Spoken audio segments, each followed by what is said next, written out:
Doon po sa una nating awitin kanina, yung Soul on Fire. Sabi doon, change us from the inside. Holy Spirit, burn and change us from the inside.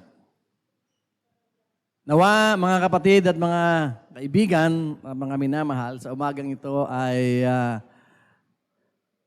patuloy nating nadarama yung pagbabago.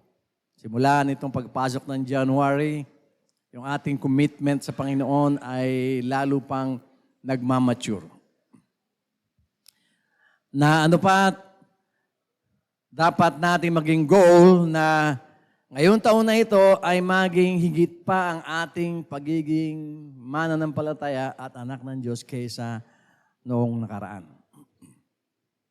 Kaya nga sa ating mga mensahe ay tayo po ay tinuturuan ng Panginoon kung papaanong itong panibagong pagharap natin sa panibagong taon, tayo po ay nasa February na, ay ang tanong natin, February na ngayon, how am I doing? How is my Christianity? Paano na bago yung aking pagiging Kristiyano simula pa nitong January? We are hoping and praying that itong February ay na-elevate na po yung ating pagiging anak ng Diyos. Di po ba? Nagkaroon tayo ng maturity. Kasi, ang sabi ng banal na kasulatan, ang kanyang salita ay hindi magbabalik ng walang bunga. Maybe, yung manifestation ng bunga na yon ay hindi pa natin makikita ngayon, but I am truly sure na kumikilos na ang Panginoon sa ating mga puso as if we are a work in progress. Na titignan natin by December, nasaan na ba tayo? How matured have we been? Di ba? Makikita po natin yan. And isang kagalakan na pagdating ng December na yon ay makita natin na talaga palang sa ating sarili, makikita natin yung commitment natin kay Lord ay talagang nadagdagan. Yung pananampalataya natin ay tumibay, tumatag. Hindi man ito nadoble, pero merong paglago. At isa sa mga kailangan mangyari ay yung mabago tayo sa ating kalooban. Kaya sabi kanina, Holy Spirit, burn down, change us from the inside. Kailangan mabago tayo from within. Hindi tayo mabago from without. Changing from without is the influence of the enemy.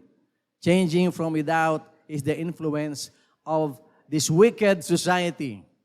Changing from without is changing na nanggagaling sa makasanlibutan. But the change within that we are asking for, na nung pagpasok pa lang ng January ay pinag-uusapan natin, ay gusto nating mangyari talaga na galing sa ating puso. Nababago yung puso natin tapos yung pagbabago na yun nakikita sa ating pagkatao. To the glory of our Lord Jesus Christ. Nawa, mga kapatid, yung mga taong nasa paligid natin, by December, nakita nila, ang laki ng pinagbago na ng aking kumpadre, ng aking kumare. Ang laki na ng pinagbago ni Kuya. Ang laki na ng pinagbago ng aking kapitbahay. Di po ba? At pag nangyari yun, talagang mapapapurihan ng Panginoon. So we have to keep on changing. We have to keep on improving and maturing. At nung nakaraang linggo ay ang ating pong title ng ating message ay Diyos ng lahat, inuuna sa lahat. At pinag-uusapan natin doon mga kapatid yung kung paano natin uunahin ang Panginoon sa ating buhay. At natutunan natin dalawang bagay na para mangyari na maging priority natin ang Diyos. Dapat ipagkatiwala natin ang lahat sa Panginoon. Kasi pag hindi natin siya priority, how can we trust the Lord? Di ba? Kasi sa mundong ito, laging may 2-3 bagay tayong pinagpipilian. And one of those choices ay si Lord. Kaya eventually dapat ang mangyari, meron akong desisyon na gagawin, tatanungin ko muna si Lord, Lord, ano ba ang gusto niyong gawin ko? At gawin natin yung pinapagawa ni Lord. Merong choices, may 2 pa akong choice, meron pa akong 10 choice, Lord, pero ikaw ang priority ko. Kaya kung ano yung sinasabi mo, yun ang gagawin ko. Amen po ba? At pangalawa na tinuro sa atin ng nakaraan ko, yung hanapin ang mga bagay ng kalangitan. Mag-focus tayo sa eternity. Gamitin natin yung eternal mindset ng isang Kristiyano. Na hindi tayo makalupa, hindi tayo makamundo, hindi tayo taga rito. Sinasabi ng Bible yan, we are aliens to this world. Dayo lang po tayo rito. Kaya hindi tayo dapat na maging katulad ng sanlibutan. And how can we do that? By seeking eternal things. Tumingin tayo sa mga bagay na hindi magwawakas at hindi rin sa mga bagay na nabubulok at lumilipas. Pag nagawa natin yon, sigurado ang magiging priority natin ay ang Panginoon. At ngayong umaga mga kapatid, ay itutuloy po natin ang mensaheng ito na Diyos ng lahat, inuuna sa lahat. Part 2. Nasa part 2 na po tayo. At kailangan nating ma-internalize ito. Mga kapatid, katulad sa sabi ng kanta natin, change us from the inside. Yung sinasabi ng mensaheng ito na Diyos ng lahat, inuuna sa lahat, kung tutuusin, self-explanatory ito. Kasi pag sinabing Diyos, alam natin, Diyos na makapangyarihan sa lahat, Diyos na lumikha ng lahat, Diyos na walang kapantay, Diyos na walang simula at walang hanggan. And as far as creation is concerned, siya ang Alpha, siya ang Omega. Ano pa ang ikakatwiran natin para hindi natin siya unahin? But for the sake of our learning, ay tinuturo po sa atin ng banal na kasulatan ng iba-ibang aspeto na dapat nating tignan para maging priority natin ang Panginoon sa ating buhay. Maging top priority siya. Kapag ang sabi nga po sa Mateo 6:33 ay ganito, kaya unahin ninyo ang mapabilang sa kaharian ng Diyos at ang pagsunod sa kanyang kalooban at ibibigay niya ang lahat ng pangangailangan ninyo. Ako po ay natutuwa. Halos magkasunod lang ng linggo. Isang linggo lang ang pagitan. Meron po tayong ikinasal ng mga kapatid natin na natutuwa po kasi doon po sa ceremony ay talagang kitang-kita po natin yung presensya ng Holy Spirit. Kadalasan kasi pagka hindi naniniwala sa Panginoon, ang wedding celebration is just a celebration. Magpakasaya lang tayo. Yun ang importante. Kasi ikakasal ako, masaya tayo. Kaya handa na yung mga Emperador Grande dyan. Ano pa ba? Usong alak na handa na lahat yan. Tapos yung pinakasikat na kanta ngayon ng mga Koreano, yun ang magiging theme song ng aking kasal. Di ba? Kasi yun ang masaya eh. At gusto ko yung aking mga bisita, ma-please. Yung mga mahilig sa pop songs, yung mga mahilig sa worldly songs, gusto kong masaya sila.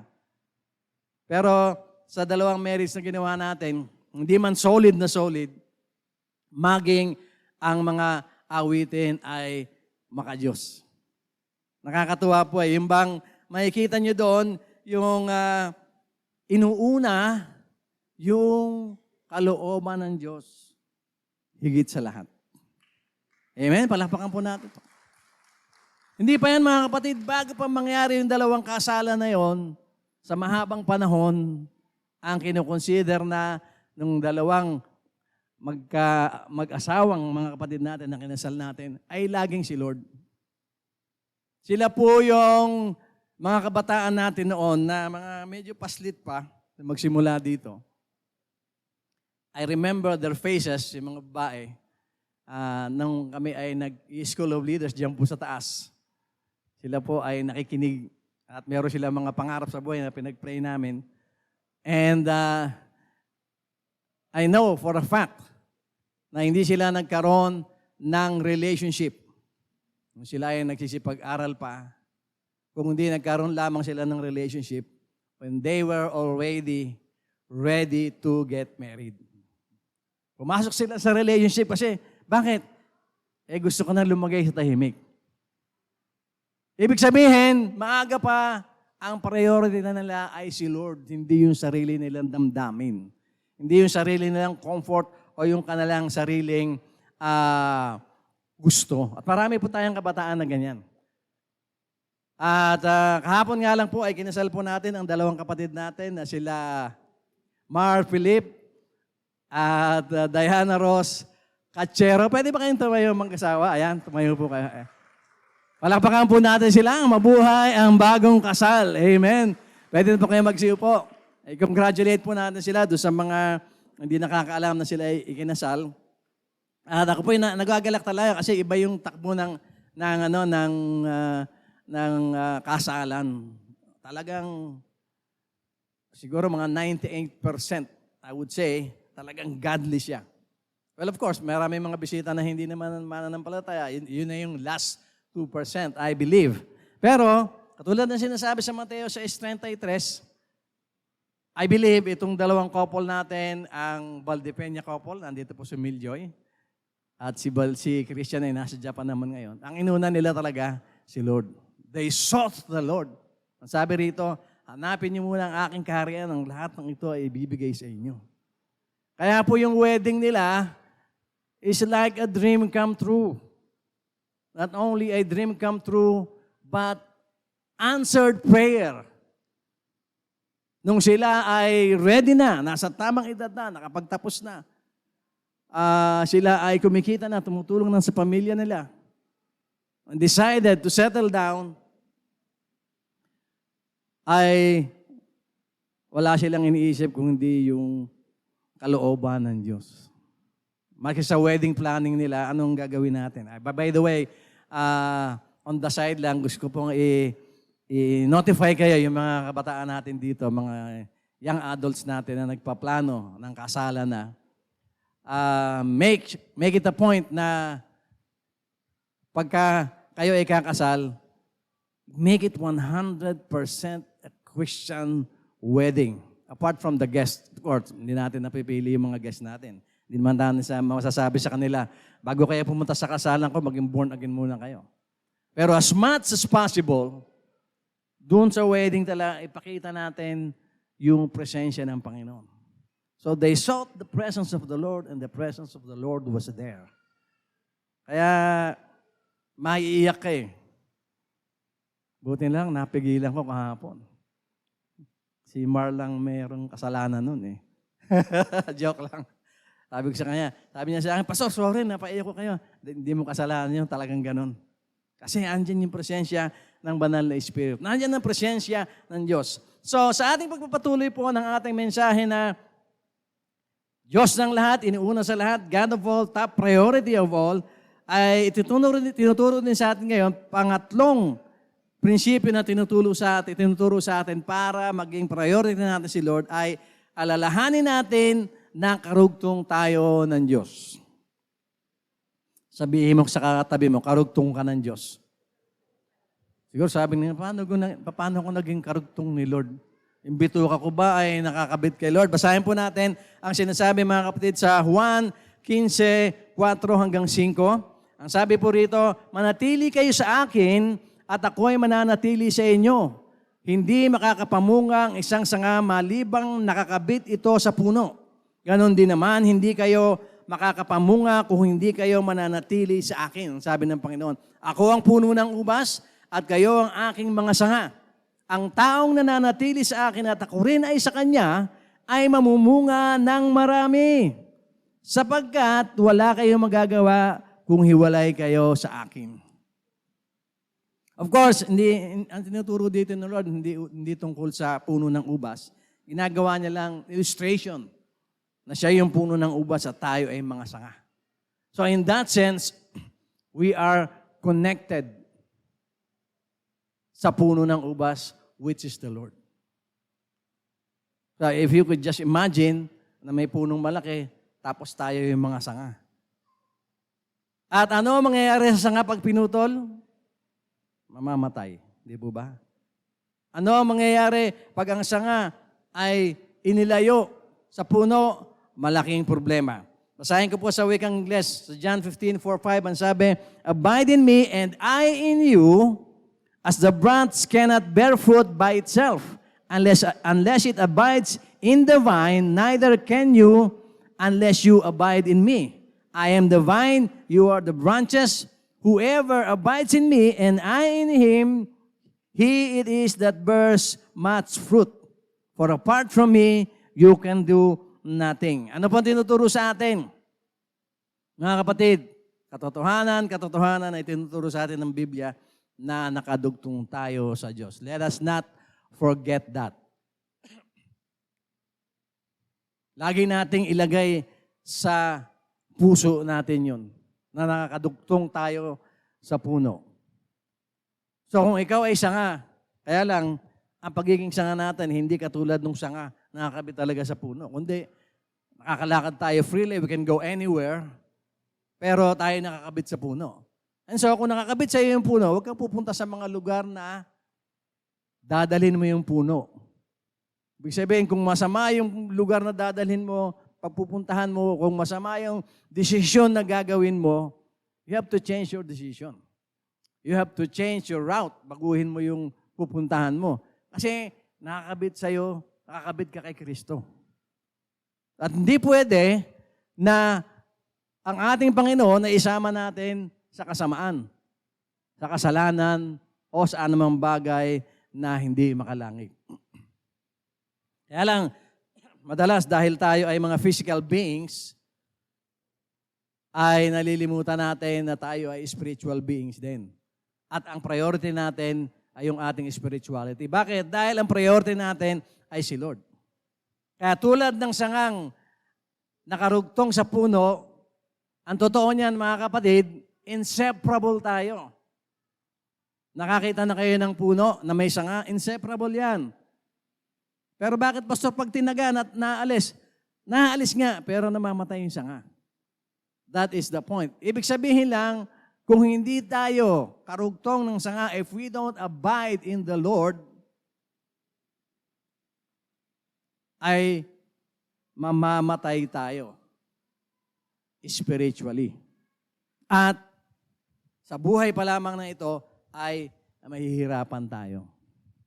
Have you ever imagined yourself with the Lord as a person who is inseparable to God? Na hindi ka talaga pwedeng alisin? Talagang hindi. Kasi Kristiyano ka eh. You can try, pero siguradong may consequences yun. Kaya yung iba, tinusubok pero bumabalik. Nagkakandahira pa. Katulad ng isang puno na kung marunong kayo ng grafting yata ang tawag doon, pwede mong tanggalin yung sanga, kayasin mo yung dulo, tapos kung gusto mong ibalik, pumutol ka ng triangular cut dun sa puno, ilagay mo uli yung sanga na may triangular din na cut sa dulo niya, talian mo, at when the time comes, mag-heal yun, tuloy pa rin ang pagtubo ng sanga at mamumunga pa ito. Ganyan tayo, para tayong mga sanga na may sariling isip, biglang nalalaglag sa puno.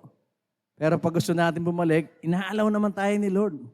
Na-graft natin yung ating sarili dun sa puno. Yun ang ating Panginoon. So, kung isipin lang natin mga kapatid, nakarugtong natin ang Diyos, sino pang ipapriority natin? Di ba? Kasi ang ibig sabihin, kung karugtong tayo ng Diyos, pag tayo ay lumayo sa Diyos, hindi magiging maayos ang buhay natin. At maaring ang buhay nating spiritual, sa dulot-dulo roon, ay mapapahamak tayo. Dito sa lupa, mga kapatid, hindi tayo magtatagumpay kung huwalay tayo sa puno, kung huwalay tayo sa ating Panginoon. Sabi po sa Juan 15:4, manatili kayo sa akin at ako'y mananatili sa inyo, hindi makakapamunga ang isang sanga malibang nakakabit sa puno. Hindi ka magiging fruitful. Di ba? Sabihin, hindi ka magtatagumpay. You may have all the money in the world, pero hindi ka pa rin tagumpay. Kasi ang pera ay hindi tanda ng tagumpay. Kung hindi yung relasyon sa Panginoon, yung kapanatagan mo sa Panginoon. Yung kapayapaan mo sa Panginoon, yun ang tunay na tagumpay. And no amount of money can buy that. Mga kapatid, hindi tayo magtatagumpay kung hiwalay po tayo sa puno, mga kapatid. Bagamat ang katotohanan ito ay malinaw o self-explanatory din, hindi natin ito matanim-tanim sa ating puso. Bakit po? Kasi dinadaya tayo ng kaaway. Every once in a while, nagigising tayo, teka, ba't ako napapalayo sa Panginoon? Bakit ko ginagawa ito? Mali ito eh. At bumabalik tayo sa Panginoon. Kaya time and time again, tinuturuan tayo ng Panginoon, katulad po ngayong araw na ito, na hindi tayo magtatagumpay kung hiwalay tayo sa Kanya. And unless we prioritize the Lord, hindi tayo magtatagumpay. Dapat siya yung top priority natin. Dahil kung wala tayo sa Kanya, wala tayong magagawa kapag nakahiwalay tayo sa ating Diyos, sa Panginoon. Sabi po sa 1:15, ako ang puno ng ubas at kayo ang aking mga sanga, ang taong nananatili sa akin. At ako rin sa Kanya ay mamumunga ng marami sapagkat wala kayong magagawa kung hiwalay kayo sa akin. Pero gaano kadalas natin kinakalimutan ito, mga kapatid? On a given Lord's Day, first day of the week, madalas po natin itong nakakalimutan. Madalas nadadala tayo ng kaabalahan sa buhay, ng kapaguran ng ating katawan sa buhay, at nalilimutan na natin na wala tayong magagawa kung hindi tayo nakakabit sa Panginoon, sa puno. May mga dahilan tayo kung minsan na saka na lang, mayroon akong importanteng gagawin. Not knowing na hindi roon manggagaling ang bunga o ang pagbubunga natin. Not knowing na kapag ginawa natin yun, hindi rin tayo magtatagumpay. Kasi sanga tayo. Just imagine, yung mahilig sa gardening. Di ba kapag yung sanga ay namumunga, tapos biglang tinaga ng kapitbahay mo, yung puno ng mangga mo, yung isang sanga, ang bunga, 50. Naka-extend sa bubong nila. Pinuntahan ng kapitbahay mo, tinaga. Matutuwa ka? Bakit? Hindi na makakapunga uli yung sanga na yun eh. Kaya lang tayo, sa tigas ng ulo natin bilang mga anak ng Diyos, kasi mga anak ng Diyos ay matitigas din talaga ulo natin paminsan-minsan, tayo na mismo ang nagtataga sa ating sarili, palayo sa puno. Little do we understand na hindi na magagawa ng sangang mamunga pag wala na doon sa puno. Kaya yun ang ginawang illustration ng ating Panginoon. Marami po nagsasabi na bakit naman daw ang Bible, pag ang Panginoong Jesucristo, pag nagbigay ng illustration, simpleng-simple. Puno, isda, kahoy, karpentero, mga pangkaraniwan lang ang sinasabi niya. Kasi this is how God knows kung paano siya makakapasok sa ating puso sa pamamagitan ng mga illustration na ito. Just imagine, every one of us are familiar with plants. Yan lang, lumabas ka lang dyan sa balkonahe ng Fortune Hill Garden. Tanggalin mo yung puno, yung sanga ng puno na yon, yung parang puno ng saging. Adi pag tinanggal mo yon, matutuyo na yon. Hindi na makakapamunga yon. Ganon din po tayo, mga kapatid. Kaya kailangan ang top priority natin sa ating buhay ay si Lord. And I sincerely hope and pray na nagmamature tayo on that aspect doon sa pagbibigay natin ng priority kay Lord. Kung hindi natin siya binigyan ng priority, masyado nakaraang taon ng ating mga buhay, ngayon dagdagan man natin ng dagdagan. Kahit na little by little. Bilangin mo yung absent mo sa church. Kung binibilang mo. O tansyahin mo na lang, itong taon na to, ma-absent ako ng mga 20 times. This year, 10 times na lang. May improvement, di ba? Kasi si Lord naman, hindi naman masama si Lord eh. Alam niya yung kahinaan natin. At alam niya na ang pagbabago ay hindi laging mabilis. Madalas, it's a process. Pang-apat na itinuturo po sa atin ng Biblia para maging top priority po natin ang ating Panginoon, mga kapatid, ay itong ialay natin ang ating paglilingkod sa Diyos lamang. Ialay natin ang ating paglilingkod sa Diyos lamang. Maaaring nga sasabihin natin, ano ibig mo sabihin, pastor? Magka-pastor na rin ako?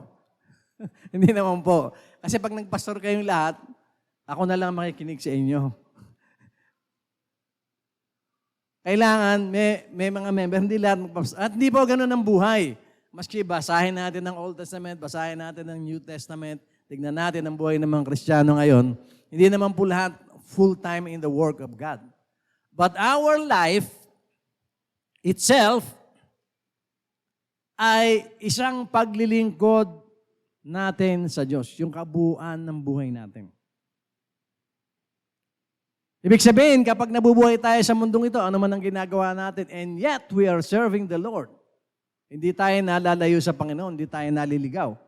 Minsan tumatalbog tayo, bumabalik tayo. Tandaan yung illustration natin nung nakaraang taon na para tayong rubber band na pag hinilang ganon, lalayo tayo, pag binitawan, bumabalik. Hindi po ba? Kaya sa buhay natin, you need not be a pastor or whatever para makapaglingkod sa Panginoon. Kung hindi yung sariling pamumuhay natin, ipaglingkod natin sa Panginoon. I-submit natin kay Lord yung pamumuhay natin.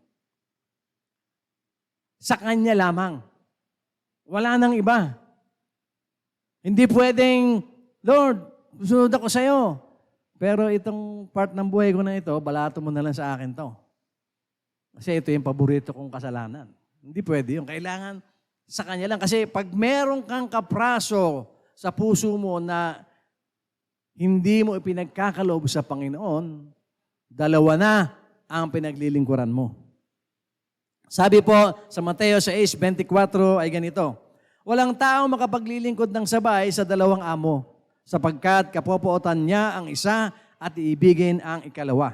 O kaya'y magiging tapat siya sa isa at hahamakin ang ikalawa. Ganon din naman, hindi kayo makapaglilingkod ng sabay sa Diyos at sa kayamanan. No one can serve two masters, for either he will hate the one and love the other, or he will be devoted to the one and despise the other. You cannot serve God and money. Bakit po sininggle out dito yung money? Kasi ito po yung number one na ginagamit ng dyablo para tayo ay ilayo sa Panginoon. Para itong pain niya. Sumunod ka lang sa akin, sabi ni Satanas, kakapera ka ng malaki. Ang dami po sa paligid na, pumasok ka sa politika, mag-drug lord ka, mag-gambling lord ka, mag-wedding lord ka, kung ano-ano pang mga lord ng dyablo, kakapera ka talaga. Undoubtedly. Tandaan ko po yung isang pastor natin na na-assign po noon sa Bulacan dahil yung ating kapatid doon, kapatiran natin sa Bulacan noon, yung isang member ang apelido ay kilala sa Bulacan, ay naging vice mayor siya doon. Kaya lang, dahil nga siya ay Kristiyano, kung ano-ano ginagawa sa kanya ng mayor niya. Nilagay siyang in charge sa basurahan. Vice mayor po yun, ang nangyari. At ito naman, pastor natin, ay nagba-Bible study ron. Sabi ng mga meron nagsabi sa kanya, hindi ko nasabihin kung taga saan. Pastor, gusto mo ba ng isang butas?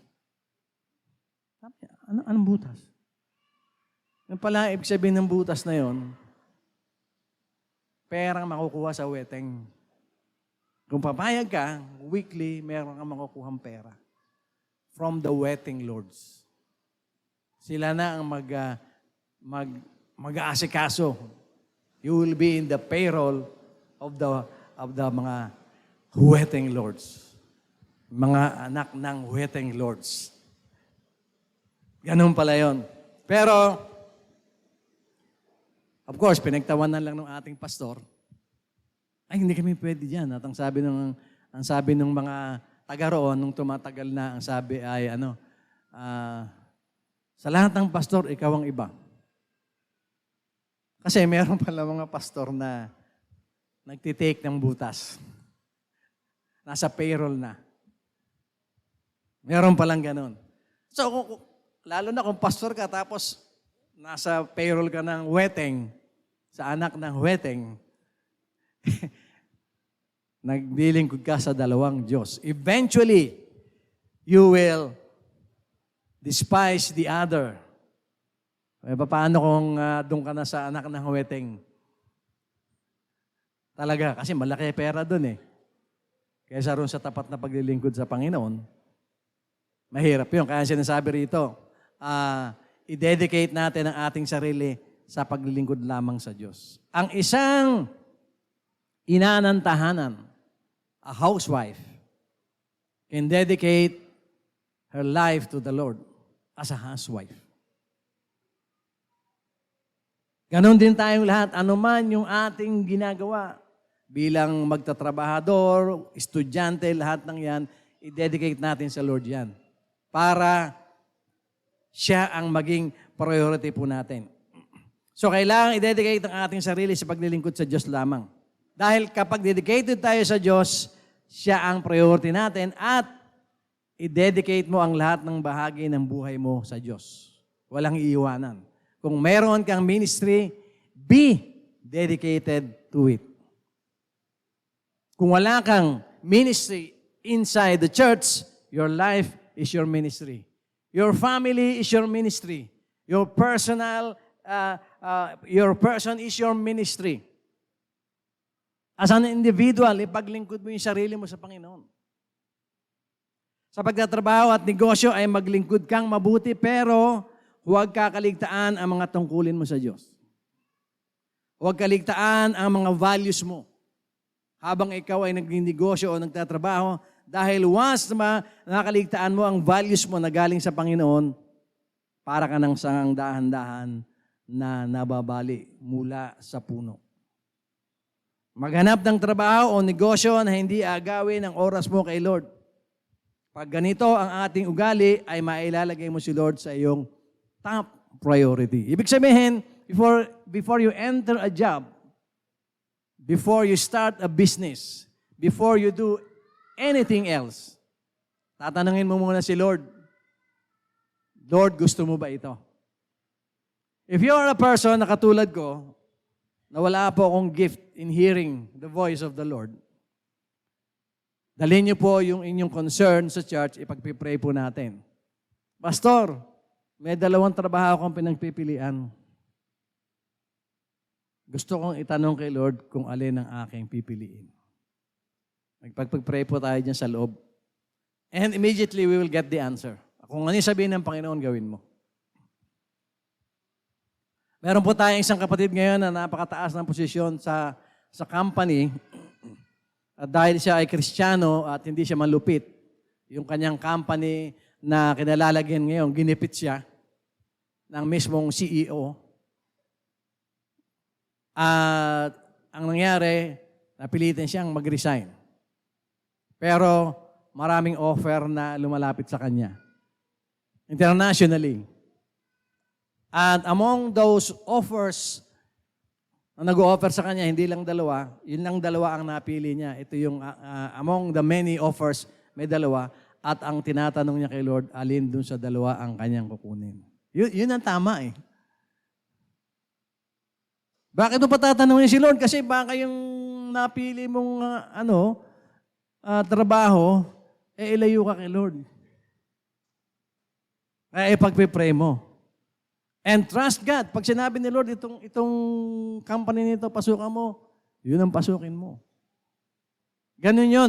Doon natin na nagagawa na ipaglingkod ang ating buhay sa Panginoon. Kahit na tayo ay hindi mga pastor, kahit na tayo ay walang posisyon sa loob ng church, we are still serving the Lord. And we should serve Him only. Sa pag-aaral, I-dedicate mo ang pag-aaral mo kay Lord. Mga kabataan natin nag-aaral. Pero hindi ito dapat makahadlang sa iyong pagsamba o paglilingkod mo kay Lord. Mga kabataan natin, binibless kayo ngayon ng pag-aaral. Hindi dapat maging dahilan para yung ministry nyo o anumang gawain sa church, kung meron kayong ginagawa sa church, para mapigilan ito. Kung hindi, kasi pag ginawa mong top priority si Lord, I'm a busy student, I'm a good student, I have to maintain high grades. Pero hindi dahilan yun para sabihin mo kay Lord na hindi mo na i-dedicate yung sarili mo sa Kanya. Pagiging ina, pagiging ama, i-dedicate natin lahat sa Panginoon yan. Kasi pag hindi tayo tinuruan ng Bible na i-dedicate natin ang buhay natin, ang pagkatao natin sa Diyos, hindi natin napapansin, nakadedicate na pala sa kaaway. Yung ating sarili, yung ating pamilya, and everything. Ganun din po sa karir. Kaya importante, mga kapatid, na sa pagpili pa lang ng kursong kukunin, ay piliin na natin yung kurso na hindi maglalayo sa atin sa puno. Kasi may mga kurso talaga sa gusto mo, pag graduate mo, pinursu mo yung karir na yon, ilalayo ka ng ilalayo sa Panginoon. Meron po mga ganon. So, meron po tayo yung choice. And there are a lot of choices. Kung anong course ang kukunin mo, ay kukunin ko itong course na to kasi itong course na to, pag graduate ko, 5 days a week lang ang trabaho ko, pwede pa akong work from home, makakapag-minister pa ako sa church. Ganon. Di po ba? That's the way we serve the Lord. Exclusively sa Kanya lang. By submitting to God every aspect of our life. Saan ka man pumunta o anuman ang gawin mo, i-prioritize mo si Lord. Kailangan nating panindigan ang ating pagiging Kristiyano at tuwirang pagkakadugtong sa Diyos.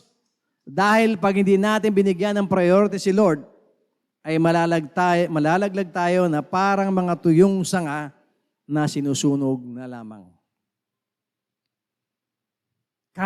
Ito po yung sinasabi nating, simply put, sabi ko nga doon sa isang kapatid natin na kausap po sa messenger, huwag kang bibitaw kay Lord. Yan ang ibig sabihin nun. Kasi sanga ka.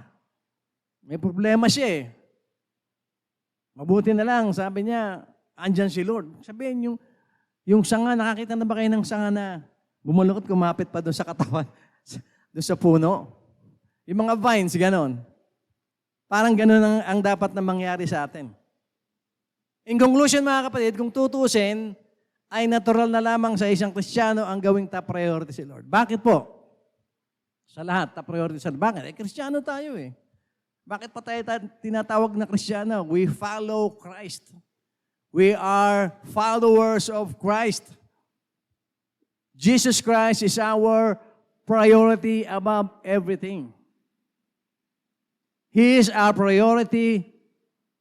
Even from ourselves, ang priority pa rin natin si Lord. Our relationship, priority natin si Lord. Our marriage, priority natin si Lord. Our job, our business, priority natin si Lord. Yung bearing natin as a person, yung dating natin, priority natin si Lord.